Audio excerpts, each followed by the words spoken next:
Good morning students. आपण molecular basis of inheritance हा chapter बघतोय. या चॅप्टरमधला पहिला मुद्दा डिस्कवरी ऑफ DNA कंप्लीट झालेला आहे.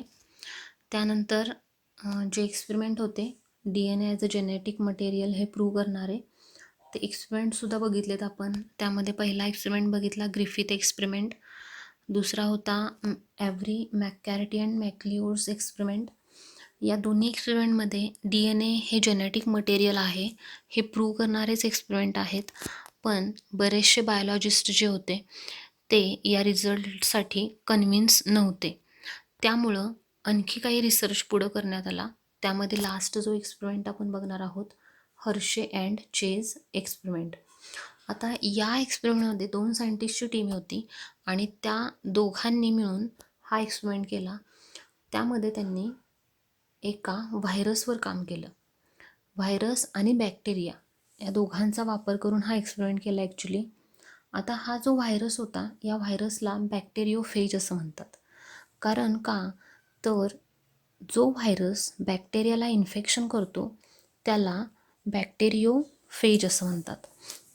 आता हा बॅक्टेरियोफेज जो आहे तो व्हायरस आहे आणि त्या व्हायरसमध्ये महत्त्वाचे 2 घटक असतात. आता हे 2 घटक कुठले? एक म्हणजे त्याच्यामध्ये असणारं प्रोटीन कोट, म्हणजेच त्याच्या बॉडीचं जे कवरिंग आहे ते कवरिंग म्हणजे प्रोटीन कोट, आणि दुसरं म्हणजे त्याचं जेनेटिक मटेरियल म्हणजेच DNA. पण अजूनही हे माहीत नव्हतं की DNA हे जेनेटिक मटेरियल आहे. त्यामुळं त्यांनी असं ठरवलं की नेमकं जेनेटिक मटेरियल काय आहे, DNA का प्रोटीन, हे प्रूव्ह करायचं होतं. आता त्यासाठी त्यांनी हा एक्सपेरिमेंट सेट केला. बघा, आता त्यासाठी त्यांनी काय केलं तर DNA आणि प्रोटीन हे जे 2 भाग आहेत ह्या दोन्ही भागांना लेबलिंग केलं. आता हे लेबलिंग करण्यासाठी त्यांनी रेडिओ ॲक्टिव्ह सबस्टन्स वापरले. आता हे रेडिओ ॲक्टिव्ह सबस्टन्स कुठले तर पहिला होता सल्फर आणि दुसरा फॉस्फरस. या डायग्रॅममध्ये 2 दिसत आहेत बघा तुम्हाला. पहिल्या डायग्रॅममध्ये दिसते सल्फर लेबल्ड प्रोटीन कोट किंवा कॅप्सूल आणि दुसरं दिसतंय फॉस्फरस लेबल्ड DNA कोर. आता इथं रंगसुद्धा वेगळे वापरलेले आहेत. पहिल्या डायग्रॅममध्ये जो व्हायरस आहे त्या व्हायरसला रेड कलर बाहेर दिसतोय. आतला जो DNA आहे तो विदाऊट कलरचा आहे, म्हणजे त्याला लेबलिंग नाही. आता लेबलिंग म्हणजे काय थोडक्यात तर हा जो सल्फर आहे हा सल्फर रेडिओ ॲक्टिव्ह सबस्टन्स असतो आणि दुसऱ्या डायग्रॅममध्ये फॉस्फरस जो आहे तो कसा आहे रेडिओ ॲक्टिव्ह, म्हणजे ते किरणोत्सारी पदार्थ आहेत, आपण ते डिटेक्ट करू शकतो. तर असे डिटेक्ट होणारे 2 घटक, एक सल्फर आणि दुसरा फॉस्फरस, हे त्यांनी एक्सपेरिमेंटमध्ये वापरले. आता त्यामध्ये सल्फर हा प्रोटीनमध्ये असतो तर फॉस्फरस हा DNA मध्ये असतो, हे फिक्स आहे. तर सल्फर असणारा रेडिओ ॲक्टिव्ह सल्फर जो आहे रेडिओ ॲक्टिव्ह सल्फर जो आहे त्यानं प्रोटीनला लेबल केलं आणि रेडिओ ॲक्टिव्ह फॉस्फरस जो आहे त्यानं DNAला लेबल केलं. थोडक्यात त्यांनी बरेचसे व्हायरस घेतले, त्यातले निम्मे व्हायरस सल्फर लेबल्ड होते तर निम्मे व्हायरस हे फॉस्फरस लेबल्ड होते. आता हे फॉस्फरस लेबल्ड म्हणजे नेमकं लेबल कुणाला तर DNAला आणि सल्फर लेबल्ड म्हणजे प्रोटीनला. थोडक्यात त्यांनी प्रोटीन आणि DNA हे ओळखता येतील अशा कंडिशनमध्ये तयार केले. आता असे हे लेबल केलेले 2 जे व्हायरस आहेत, इथं प्रातिनिधिक स्वरूपात आपण 2च व्हायरस घेतलेले आहेत, पण ॲक्च्युली इथं संख्या जास्त होती. आता हे जे 2 व्हायरस आहेत या 2 व्हायरसला अलाव केलं इन्फेक्शनसाठी. इथं पहिली स्टेप आहे इन्फेक्शन. आता इन्फेक्शन करत असताना हा वरचा जो व्हायरस आहे हा व्हायरस इन्फेक्शन करणार खाली जे बॅक्टेरिया दिलेले आहेत त्या बॅक्टेरियल सेलला. इन्फेक्शन केल्यानंतर काय होणार आहे तर असा एक मुद्दा आहे, तो फिक्स आहे की कुठलाही व्हायरस जो असतो तो out of the body non living थिंगसारखा बिहेव करतो आणि ज्या वेळेला तो एखाद्या होस्टच्या बॉडीमध्ये असतो त्यावेळेला तो लिव्हिंग थिंगसारखा बिहेव करतो. त्याला कारण काय? होस्टच्या बॉडीच्या बाहेर कुठलाही व्हायरस आपली सेल डिव्हिजन करू शकत नाही, कारण त्याला जे इन्फ्रास्ट्रक्चर लागतं ते कुठल्याही व्हायरसकडं प्रेझेंट असत नाही. त्याच्या बॉडीमध्ये 2च भाग असतात, एक म्हणजे त्याच्या बॉडीचं कवरिंग आणि दुसरं त्याचं जेनेटिक मटेरियल. असं एकच सेलचा तो व्हायरस असतो. त्याच्यामध्ये दुसरं कुठलाही इन्फ्रास्ट्रक्चर नसतं, त्यामुळे तो सेल डिवाईड करू शकत नाही.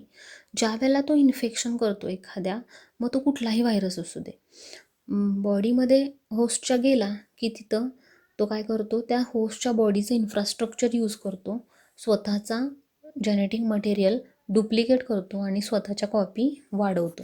ही त्याची टेंडन्सी आहे. तर अशी टेंडन्सी असणारा व्हायरस ज्या वेळेला बॅक्टेरियाला इन्फेक्शन करतो त्यावेळेला काय होणार आहे, तर त्याचं जेनेटिक मटेरियल आतमध्ये जाणार आणि त्याचं जे कोटिंग आहे ते बाहेर राहणार. कोटिंग कधीही बॉडीच्या आतमध्ये जात नाही. त्या पद्धतीनंच इथं काय झालं, बॅक्टेरियाची जी सेल आहे ही बॅक्टेरियाची सेल, इथं हा दुसरा बॅक्टेरिया, ह्या दोन्ही बॅक्टेरियाला या व्हायरसनं इन्फेक्शन केलं. आता इन्फेक्शन केल्यानंतर काय होणार आहे, तर या व्हायरसमध्ये जे जेनेटिक मटेरियल आहे ते जेनेटिक मटेरियल या बॅक्टेरियाच्या सेलमध्ये येणार आहे. आता बॅक्टेरियाच्या सेलमध्ये जेनेटिक मटेरियल आलं म्हणजे इन्फेक्शनची स्टेज कंप्लीट झाली. आता दुसरी स्टेज आहे ती म्हणजे ब्लेंडिंग. ब्लेंडिंगच्या स्टेजमध्ये काय होणार आहे, तर जो व्हायरसचा जेनेटिक मटेरियल आहे ते जेनेटिक मटेरियल डुप्लिकेट व्हायला सुरुवात होणार आहे आणि ते डुप्लिकेट होणार आहे. म्हणजे थोडक्यात व्हायरस त्याच्या जेनेटिक मटेरियलच्या कॉपी वाढवायला लागतो, त्याची साईज वाढते आणि संख्यासुद्धा वाढते. तर इथं दुसरी स्टेज कंप्लीट झाली, ब्लेंडिंग. आता तिसरी जी स्टेज आहे, इथं एक्सपेरिमेंटमधली तिसरी स्टेज आहे. या स्टेजमध्ये या दोघांनी म्हणजे या सायंटिस्टनी काय केलं, तर सेंट्रिफ्युगेशन टेक्निक वापरलं. आता हे टेक्निक काय आहे, साधं सोपं एक टेक्निक आहे बघा. जनरली लॅबमध्ये हे यूज केलं जातं, पण तुमच्या सगळ्यांच्या परिचयाचं एक उदाहरण मी तुम्हाला सांगते की तुम्ही दूध डेअरीमध्ये फॅट काढण्याचं मशीन बघितलं असेल जुन्या पद्धतीचं.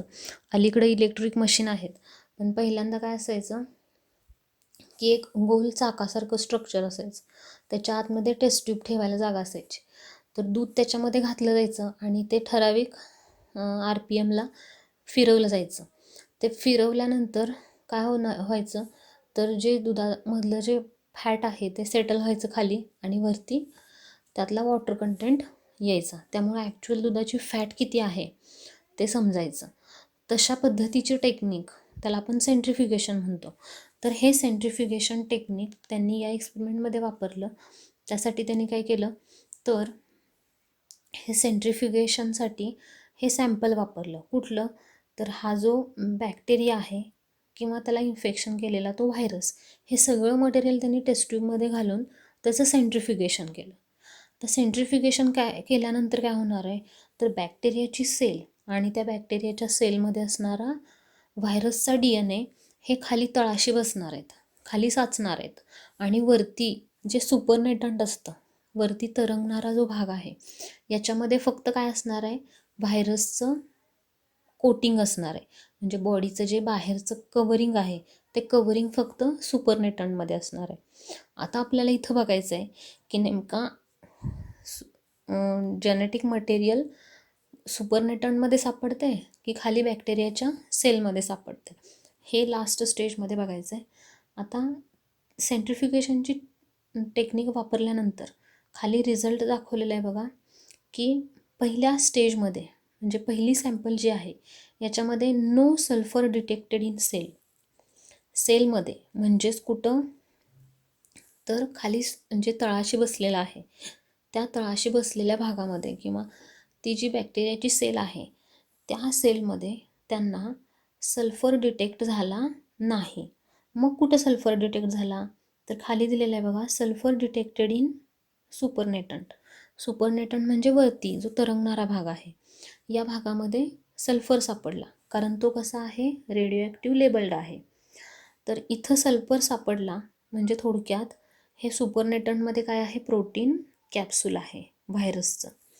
आता दुसरी जी सॅम्पल आहे, या दुसऱ्या सॅम्पलचं सेंट्रिफ्युगेशन केल्यानंतर काय मिळालं त्यांना, phosphorus not detected in cell. जो फॉस्फरस डिटेक्टेड इन सेल, जो फॉस्फरस होता ज्यानं कुणाला लेबल केला होता, DNA ला. तर असा हा लेबल असणारा DNA किंवा फॉस्फरस त्यांना कुठं मिळाला, सेलच्या आतमध्ये मिळाला. आणि नो फॉस्फरस डिटेक्टेड इन सुपरनेटंट. सुपरनेटंट म्हणजे वरती तरंगणारं स्ट्रक्चर, तिथं फॉस्फरस त्यांना मिळाला नाही, कारण तिथं काय होतं, प्रोटीन कोट. प्रोटीन कोट म्हणजेच थोडक्यात तो जो व्हायरस आहे त्या व्हायरसच्या बॉडीच्या बाहेरचं कवर. तर तिथं तो फॉस्फरस त्यांना मिळाला नाही, म्हणजे डिटेक्ट झाला नाही.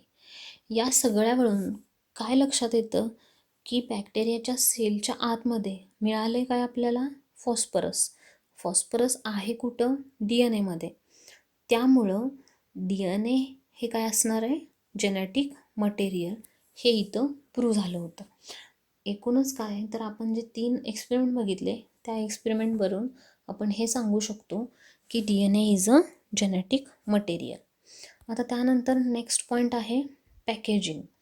आता पॅकेजिंग कुणाचं, तर DNAचं. DNAचं पॅकेजिंग हे 2 ठिकाणचं बघणार आहोत आपण. एक म्हणजे प्रोकॅरियोटिक सेलमधलं आणि दुसरं युकॅरियोटिक सेलमधलं. प्रोकॅरियोट म्हणजे आदिकेंद्रकी पेशी आणि युकॅरियोटिक म्हणजे दृश्यकेंद्रकी पेशी. तर जे आदिजीव आहेत त्यांच्यामध्ये प्रोकॅरियोटिक सेल असते, त्यांच्यामध्ये DNAचं पॅकेजिंग कसं होतं हे आपण सुरुवातीला बघणार आहोत. आता प्रोकॅरियोटमधलं बघण्याच्या अगोदर फक्त पॅकेजिंग म्हणजे काय हे बघायचं आहे आपल्याला. बघा, आता पॅकेजिंग म्हणजे थोडक्यात आपण एखादी गोष्ट पॅक करतो, बरोबर. म्हणजे भरपूर पसारा पडलेला असतो, तो एखाद्या बॉक्समध्ये आपण व्यवस्थित सिस्टमॅटिक घड्या घालतो आणि त्या घड्या घालून आपण त्या बॉक्समध्ये पॅक करतो. किंवा कपाट लावत असताना काय करतो आपण, तर व्यवस्थित कपड्यांच्या घड्या घालतो.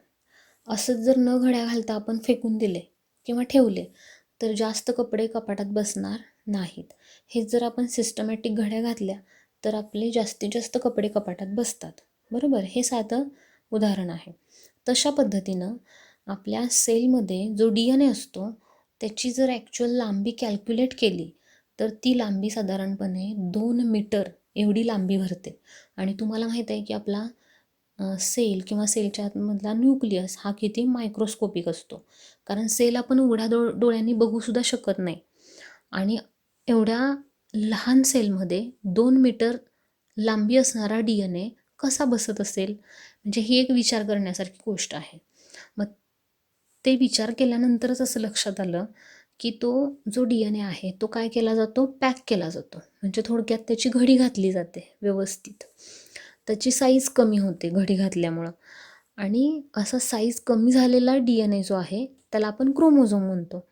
तर हे ॲक्च्युअली DNA पासून क्रोमोझोम तयार करण्याची प्रोसेस, त्यालाच आपण पॅकेजिंग म्हणतो. तर हे पॅकेजिंग म्हणजे काय हे आपल्याला बघायचं आहे. तर सुरुवातीला आपण प्रोकॅरियोटिकमधलं पॅकेजिंग बघणार आहोत.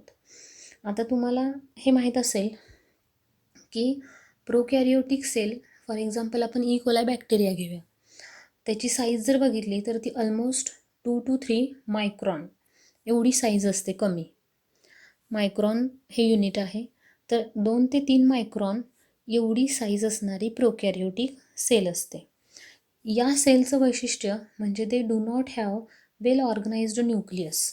त्याच्यामध्ये जो न्यूक्लियस असतो त्या न्यूक्लियसला एन्व्हलप नसतं, न्यूक्लिअर एन्व्हलप ज्याला आपण म्हणतो ते न्यूक्लिअर एन्व्हलप नसतं. म्हणजेच इथं दिले बघा, membrane of nucleus is absent. आणि त्याच्यामुळंच हा जो न्यूक्लियस असतो it is not well organised असं म्हटलं जातं. आता असा हा न्यूक्लियस जो आहे, हा न्यूक्लियस कसा नेमका तयार होतो, तर प्रोकॅरियोटिक सेलमध्ये जो न्यूक्लियस असतो त्याला न्यूक्लियस न म्हणता न्यूक्लिओइड असा शब्द वापरला जातो. ॲक्च्युली न्यूक्लिओइड इथं दिलेला आहे बघा, न्यूक्लिओइड, बरोबर. तर हा एक स्मॉल असतो, circular highly folded naked ring of DNA. अशा पद्धतीचा हा न्यूक्लिओइड असतो. कसा आहे तो? स्मॉल आहे, सर्क्युलर आहे, हायली फोल्डेड आहे, फोल्ड असतात त्याच्यामध्ये, नेकेड आहे म्हणजे त्याला मेम्ब्रेन नाही. आणि त्याच्यामध्ये जो DNA असतो तो DNA त्याची लांबी किती आहे बघा, 1100 मायक्रॉन. बघा, विचार करण्यासाठी गोष्ट आहे की 2 मायक्रॉन असणारी प्रोकॅरियोटिक सेल, त्याच्यामध्ये 1100 मायक्रॉन असणारा लांबी असणारा DNA, हा DNA या सेलमध्ये पॅक केला जातो. आता ह्या DNA मध्ये 4.6 मिलियन बेस पेअर असतात. तर बेस पेअर म्हणजे काय? तर ते एक DNAचं बेसिक युनिट आहे. जशी आपली बॉडी सेलपासून बनते तसा DNA हा बेस पेअरपासून बनतो. त्याचं डिटेल स्ट्रक्चर आपण 11वीमध्ये स्टडी केलेलं आहे. तर साधारणपणे 4.6 मिलियन बेस पेअरपासून तयार झालेला DNA, ज्याची लांबी 1100 मायक्रॉन आहे, असा हा DNA 2 ते 3 मायक्रॉन असणाऱ्या सेलमध्ये फिट केला जातो. आता ते फिट करण्यासाठी स्टेप्स आहेत. इथं ही डायग्रॅम दिलेली आहे. ह्या डायग्रॅममध्ये त्या स्टेप दिलेल्या आहेत. तर पुढं बघूया आपण. बघा काय स्टेप आहेत.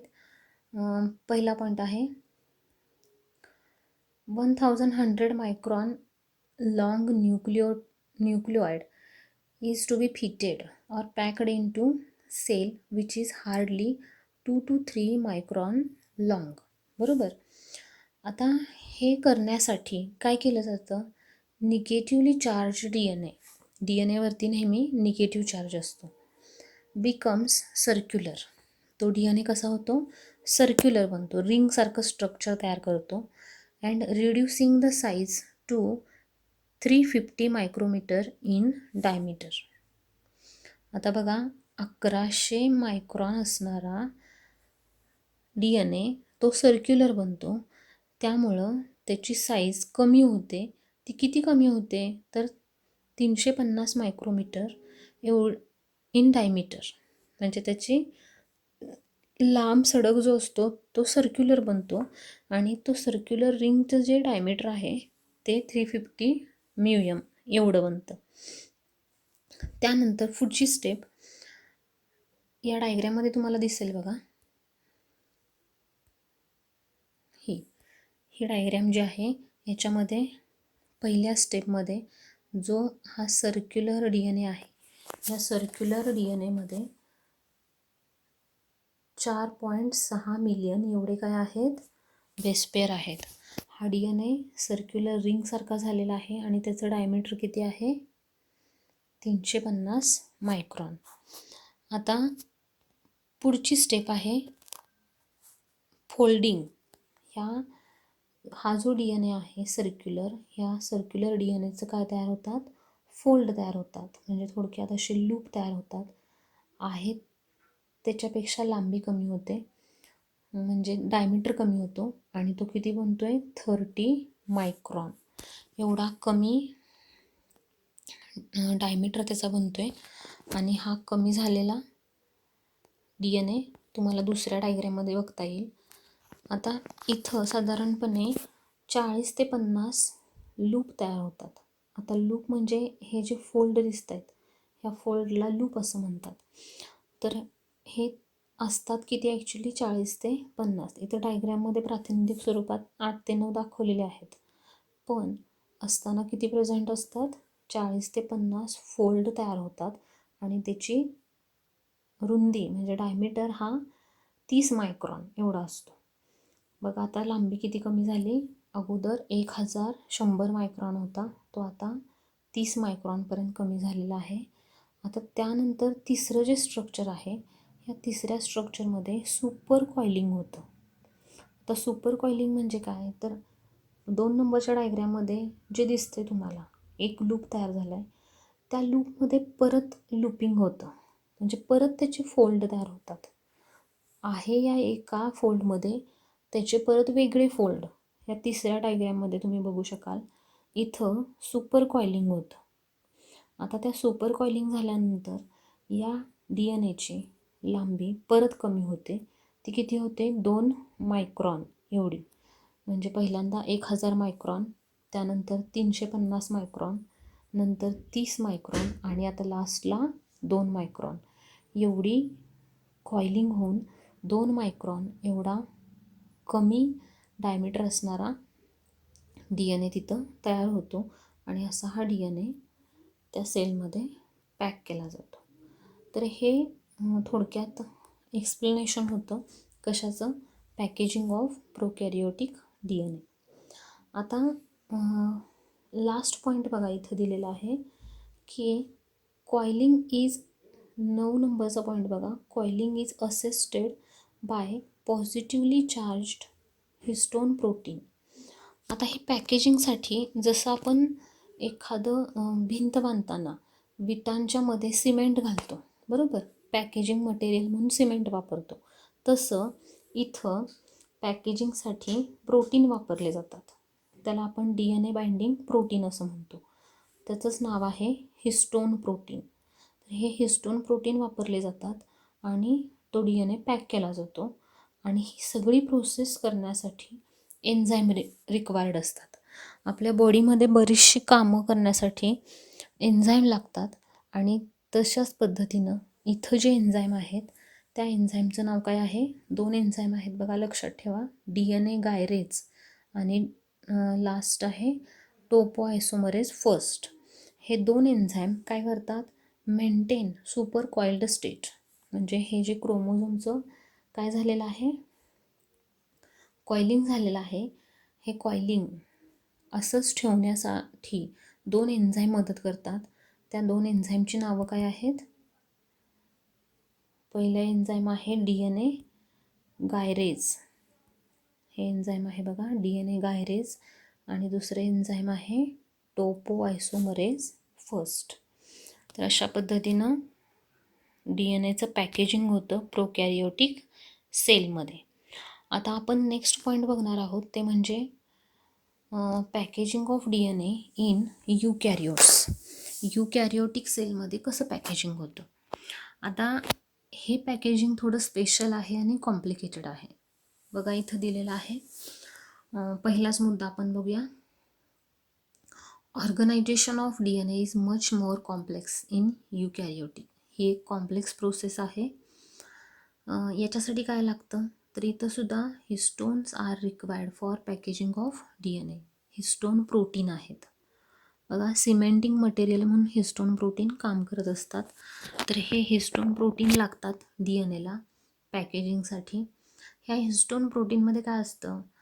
Histones are protein that are rich in basic amino acid. Amino ॲसिडपासून प्रोटीन तयार होतात. आता या अमायनो ॲसिड कुठले असतात? तर लायसिन अँड अर्जिनिन. बघा ऑब्जेक्टिव्हच्या दृष्टीनं हा मुद्दा महत्त्वाचा आहे की लायसिन आणि अर्जिनिन हे 2 अमायनो ॲसिड असतात ह्या हिस्टोन प्रोटीनमध्ये, which carry positive charge in their side chain. आता यांचं पॅकेजिंग का होत असेल DNAचं आणि प्रोटीनचं? कारण प्रोटीनच्या साईड चेनवरती पॉझिटिव्ह चार्ज आहे, तर DNAवरती निगेटिव्ह चार्ज आहे आणि निगेटिव्ह पॉझिटिव्हचं अट्रॅक्शन होतं आणि तिथं ते दोघं फिट बसतात. हे त्यामागचं प्रिन्सिपल आहे. आता हे हिस्टोन प्रोटीन जे आहेत त्याचे 8 मोलिक्यूल लागतात. ते 8 मोलिक्यूल कुठले? बघा 8 मोलिक्यूल ऑफ हिस्टोन. हे कुठले? 2 ईच ऑफ. त्यांची नावं आहेत H2A, त्यानंतर H2B, H3 आणि H4. आता ही जी नावं दिलेली आहेत पाठ करायची. H2Aचे 2 मोलिक्यूल, H2Bचे 2 मोलिक्यूल, H3चे 2 आणि H4चे 2. असे टोटल 8 मोलिक्यूल गेट ऑर्गनाइज्ड. हे सगळे 8 मोलिक्यूल काय होतात? ऑर्गनाइज होतात, एकत्र येतात आणि तयार काय होतं? हिस्टोन ऑक्टॅमर. ऑक्टा म्हणजे 8. तर हिस्टोन प्रोटीनचे 8 मोलिक्यूल एकत्र येतात आणि ते एक ऑक्टॅमर तयार करतात. आता हा ऑक्टॅमर तुम्हाला इथं डायग्रॅममध्ये बघता येईल. इथं डायग्रॅम आहे बघा ही. इथं हे मॉलिक्यूल दिसत आहेत, बघा दिसते का तुम्हाला? या पहिली जी डायग्रॅम आहे, ह्या पहिल्या डायग्रॅममध्ये H2A 2 आहेत, त्यानंतर H2B बॅक साईडला 2 आहेत, त्यानंतर H3 2 आहेत आणि H4 2 आहेत. अशा पद्धतीनं टोटल 8 मॉलिक्यूल एकत्र येतात आणि 8 मॉलिक्यूलचा मिळून एक ऑक्टॅमर तयार होतो. आता हा ऑक्टॅमर जो आहे, हा ऑक्टॅमर हे बेसिक स्ट्रक्चर झालं, बरोबर. आता पुढचा मुद्दा बघूया आपण. 5 नंबरचा मुद्दा बघा. DNA इज निगेटिव्हली चार्ज्ड, बरोबर. DNA is negatively charged and it is wrapped म्हणजे गुंडाळणे around the positively charged histone octamer. आत्ता मी तुम्हाला जो 8 हिस्टोन प्रोटीनचा जो गोळा दाखवला ऑक्टॅमर, त्या ऑक्टॅमरच्या भोवती पॉझिटिव्हली चार्ज्ड ऑक्टॅमर आहे, त्याच्या भोवती निगेटिव्ह चार्ज असणारा DNA काय होतो?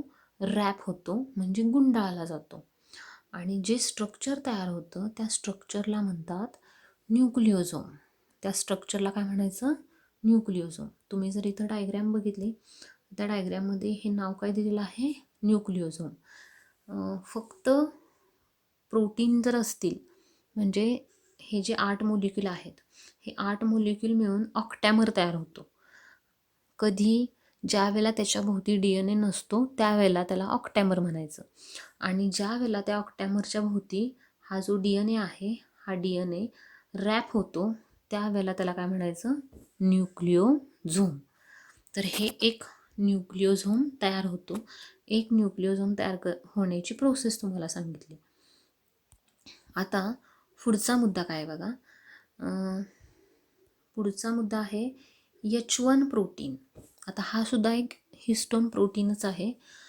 Bind the DNA thread where it enter and leaves the nucleosome. आता परत आपल्याला डायग्रॅम बघावी लागेल की इथं हे जे 8 मॉलिक्यूल आहेत त्याच्यापासून ऑक्टॅमर तयार झाला, पण हा H1 जो आहे इथं दिसतोय, हा H1 हा काय करतोय? जिथं DNA एंट्री करतोय आणि जिथून DNA बाहेर पडतोय अशा ठिकाणी त्या DNAच्या एंट्री आणि एक्झिट साईडला काय प्रेझेंट असतो? H1 प्रोटीन असतो. हा सुद्धा एक हिस्टोन प्रोटीनच आहे, पण तो ऑक्टॅमरचा भाग नाही, तो एक सेपरेट आहे. हे इम्पॉर्टंट आहे. आता नेक्स्ट पॉईंट काय आहे बघा. 7 नंबरचा मुद्दा बघा. Under electron microscope nucleus shows chromatin network. Microscope खाली न्यूक्लियस काय दाखवतो आपल्याला? क्रोमॅटिन नेटवर्क दाखवतो. The nucleosome in chromatin seen as beads on string structure. आता हे बघा, डायग्रॅममध्ये तुम्हाला बघावं लागेल की हे जे स्ट्रक्चर आहे, हा एक न्यूक्लिओझोम दाखवला आपण, बरोबर. असे बरेचसे न्यूक्लिओझोम तयार होतात, कारण DNAची लांबी खूप आहे. आपल्याला माहीत आहे, मगाशी मी तुम्हाला सांगितलं की साधारणपणे 2 मीटर एवढी लांबी असणारा DNA पॅक करायचा आहे, बरोबर. साध्या सोप्या भाषेत त्याची घडी घालायची आहे. आता ते घडी घालण्यासाठी काय वापरले आपण? Cementing material. तर हे हिस्टोन प्रोटीन, त्याचा ऑक्टॅमर वापरला आहे. आता प्रत्येक ठिकाणी बघा, हा पहिला ऑक्टॅमर, हा दुसरा, हा तिसरा ऑक्टॅमर, आणि प्रत्येक ऑक्टॅमरच्या भोवती हा DNA काय होतो? रॅप होतो. त्यामुळे जे स्ट्रक्चर तयार होतं त्याला आपण म्हणतोय न्यूक्लिओझोम. आता इथं पहिला न्यूक्लिओझोम, दुसरा, तिसरा, अशा पद्धतीनं बरेचसे न्यूक्लिओझोम काय होतात? तयार होतात. हे न्यूक्लिओझोम ज्यावेळी तयार होतात त्यावेळेला ते जे स्ट्रक्चर दिसतं त्या स्ट्रक्चरला काय म्हणतात? Beads on string structure. तर बीड्स ऑन स्ट्रिंग म्हणजे काय? बीड्स म्हणजे मणी आणि स्ट्रिंग म्हणजे दोरा. एखाद्या दोऱ्यामध्ये किंवा धाग्यामध्ये आपण जर मणी ओवले, बरोबर, तर ते स्ट्रक्चर ज्या पद्धतीनं दिसतं त्या पद्धतीचं स्ट्रक्चर हे दिसतंय, म्हणून त्याला काय म्हणतात? Beads on string structure. तर सुरुवातीला न्यूक्लिओझोम तयार होतो, न्यूक्लिओझोमपासून बिट्स ऑन स्ट्रिंग स्ट्रक्चर तयार होतं. तर नंतर काय होतं बघा, 8 नंबरचा मुद्दा बघा, अराउंड दी ऑक्टॅमर. बघा, अराउंड दी ऑक्टॅमर, ऑक्टॅमरच्या सभोवताली DNA molecule is wrapped. DNA molecule काय होणार आहे, रॅप होणार आहे ॲज 1 and 3/4 टर्न. त्याचे DNAचे टर्न किती होतात, एक टर्न कंप्लीट होतो आणि दुसरा टर्न जो आहे तो 3/4 असतो, म्हणजे थोडासा इनकम्प्लीट असतो. This DNA is called core DNA. बघा, हा महत्त्वाचा मुद्दा आहे. DNAचे 2 भाग इथे दाखवलेले आहेत.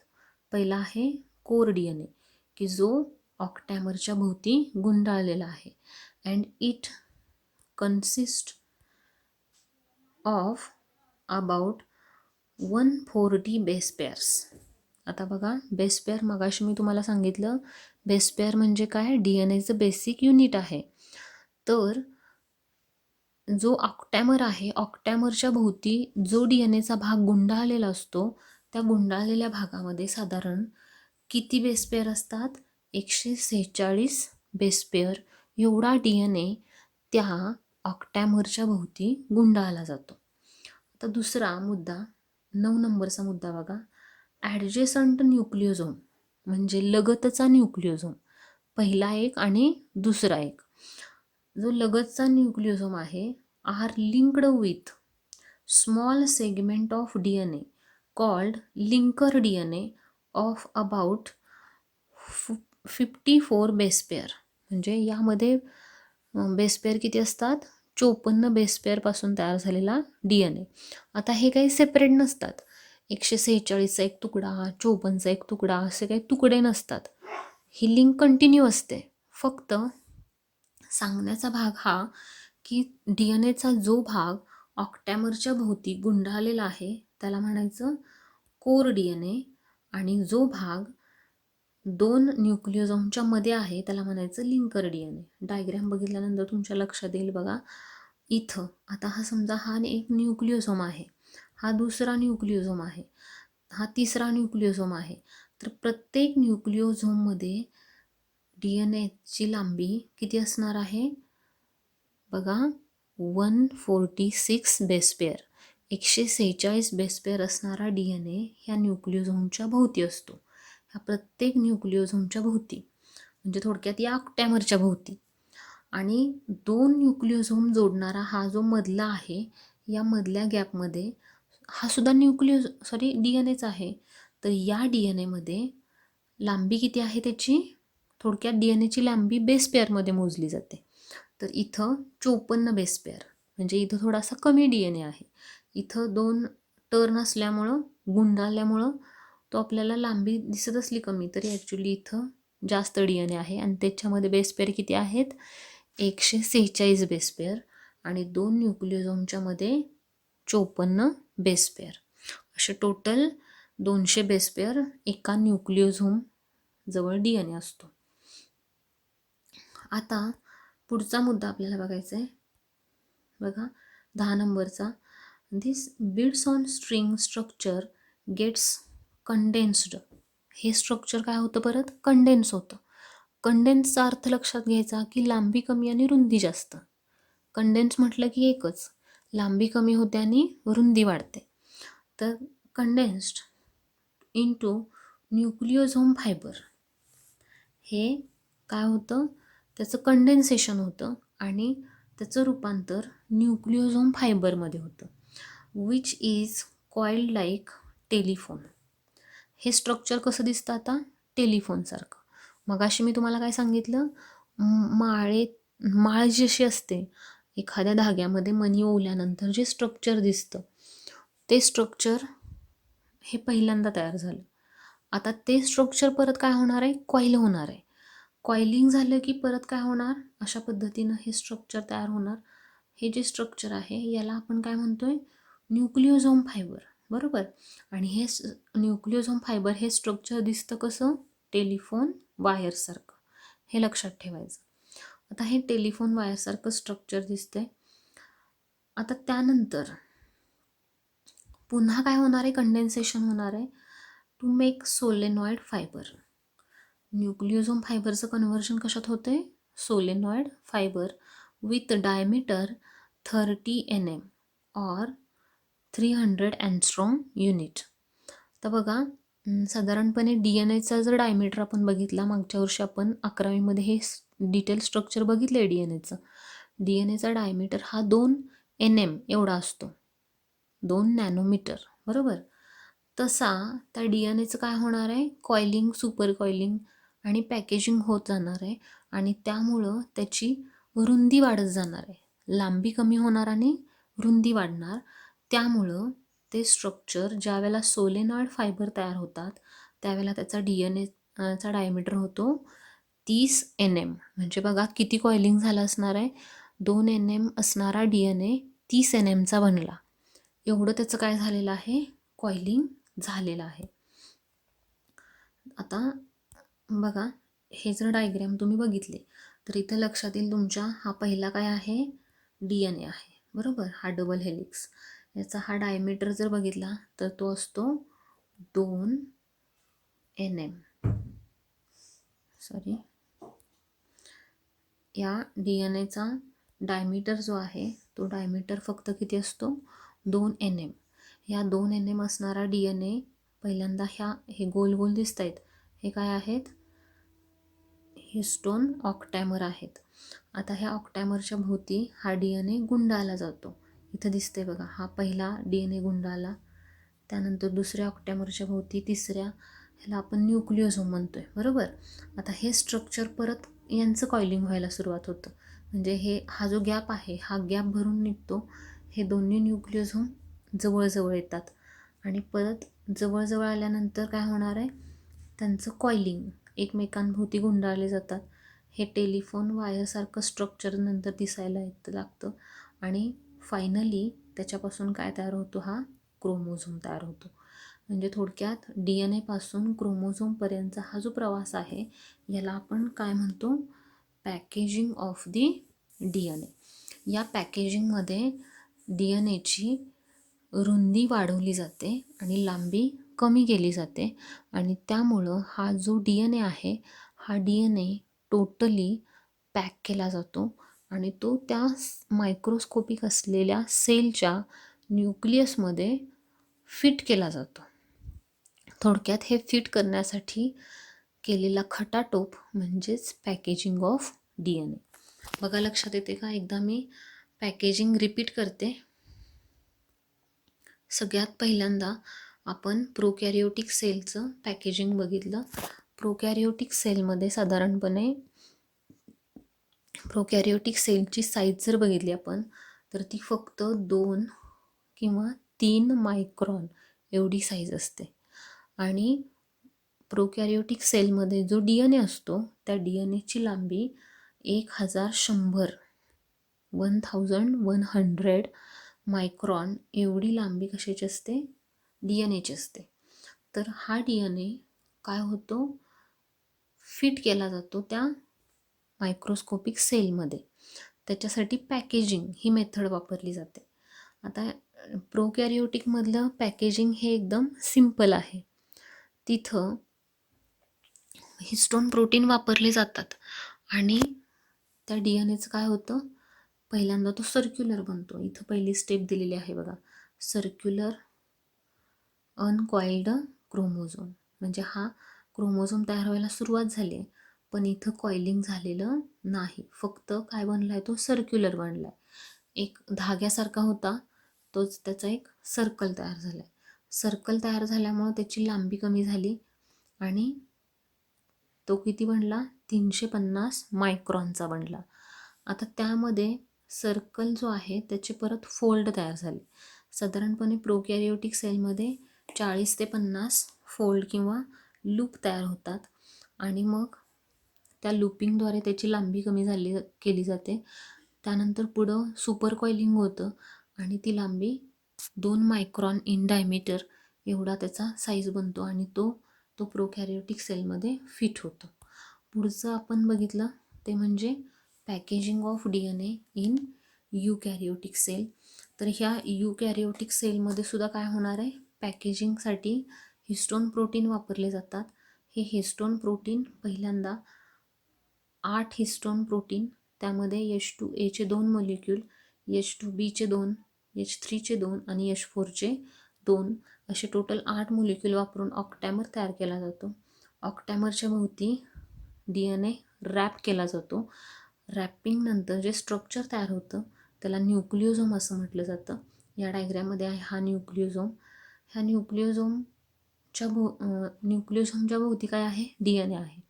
आता ह्या DNAचे 2 भाग पडतात.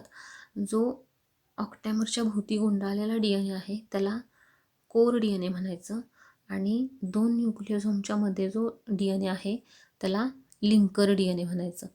तर हे जे स्ट्रक्चर आहे हे बीड्स ऑन स्ट्रिंग असं स्ट्रक्चर दिसतं. हे स्ट्रक्चरमध्ये पुन्हा काय होणार आहे? कॉइलिंग, सुपर कॉइलिंग होणार आहे आणि beads on string structure converted into solenoid fibre. आता ह्याला सोलेनॉइड फायबर म्हणायचे. म्हणजे पहिली स्टेज बघा, फर्स्ट स्टेप आहे ऑक्टॅमर, त्यानंतर न्यूक्लिओझोम, त्यानंतर बीड्स ऑन स्ट्रिंग स्ट्रक्चर, त्यानंतर न्यूक्लिओझोम फायबर, त्यानंतर सोलेनॉइड फायबर आणि फायनली क्रोमोझोम. सोलेनॉइड फायबर नंतरची स्टेज जी आहे क्रोमोझोमची. तर इथं आपल्याला दिसतं हे डायग्रॅम. इथं हा DNA आहे. DNA पासून हा DNA ऑक्टॅमरच्या भोवती गुंडाळला जातो आणि न्यूक्लिओझोम तयार होतं. ह्या न्यूक्लिओझोममध्ये परत कॉइलिंग होणार आणि न्यूक्लिओझोम फायबर तयार होणार. त्यानंतर सोलेनॉइड फायबर, हे सोलेनॉइड फायबर नंतर फायनली क्रोमोझोम तयार होणार. तर अशा पद्धतीनं काय होणार आहे तर DNAचं पॅकेजिंग होणार आहे. आणि लास्ट एक मुद्दा बघायचा राहिला आपला की पॅकेजिंग झाल्यानंतर बघा, the packaging of chromatin has higher level need additional set of protein that are collectively called non histone chromosomal protein. आता हिस्टोन प्रोटीनचे 2 प्रकार आहेत. प्रोटीनचे 2 प्रकार, एक हिस्टोन प्रोटीन, दुसरा नॉन हिस्टोन प्रोटीन. मगाशी जे ऑक्टॅमरसाठी बघितले आपण ते हिस्टोन प्रोटीन आहेत. आणखी ॲडिशनल प्रोटीनची गरज असते ते आहेत नॉन हिस्टोन प्रोटीन. तर ह्या दोघांचं मिळून काय होणार आहे? DNA पॅकेजिंगसाठी मदत होणार आहे. आता हे पॅकेजिंग झाल्यानंतर क्रोमोझोम जो आहे म्हणजे तो जे क्रोमॅटिन मटेरियल आहे त्यामध्ये 2 प्रकारचे एरिया आपल्याला दिसतात. त्यामध्ये काही एरिया हा डार्क कलरचा दिसतो तर काही एरिया हा लाईट कलरचा दिसतो. म्हणजे थोडासा गडद आणि फेंट असे बँड दिसतात, पॅचेस दिसतात आपल्याला. थोडा भाग डार्क कलरचा दिसतो, थोडा भाग लाईट कलरचा दिसतो. आता डार्क आणि लाईट हे कशामुळं? तर इथं दिलं आहे बघा, loosely packed region of chromatin that stains light region दिसतो त्याला आपण यू क्रोमॅटिन असं म्हणतो. आणि डेन्सली पॅक्ड रिजन जो आहे की जो डार्क दिसतो त्याला हेट्रोक्रोमॅटिन असं म्हणतात. तर हे त्या क्रोमोझोममधलेच 2 भाग आहेत. त्याच्यामध्ये एका भागाला यू क्रोमॅटिन म्हणायचं, दुसऱ्या भागाला हेट्रोक्रोमॅटिन म्हणायचं. आता या दोघांमध्ये फरक काय? यू क्रोमॅटिन हा ट्रान्स्क्रिप्शनली ॲक्टिव्ह, म्हणजे थोडक्यात जेनेटिकली ॲक्टिव्ह म्हणा, आणि हेट्रोक्रोमॅटिन हा इनॲक्टिव्ह असतो.